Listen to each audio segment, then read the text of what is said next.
Recovering deleted messages on Slack can be a bit challenging, but there are methods you can try to retrieve them. Follow these steps to see if you can recover your lost messages. Step 1. Check the Slack archive.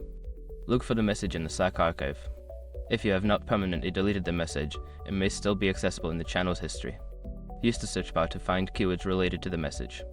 Step 2. Review channel settings. Ensure that the channel settings allow message retention. If the channel is set to delete messages after a certain period, you may not be able to recover them. Check with your Workspace administrator for retention policies. Step 3. Use Slack's export feature.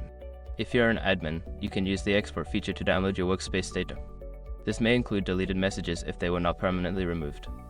Go to the Workspace settings and look for the export option. Step 4. Contact Slack support. If the messages are critical and you cannot find them, reach out to Slack support. Provide them with details about the messages and the channels involved. They may be able to assist you further. Step 5. Implement preventative measures. To avoid losing important messages in the future, consider implementing message retention policies or using integrations that back up messages. Regularly remind team members to save important conversations.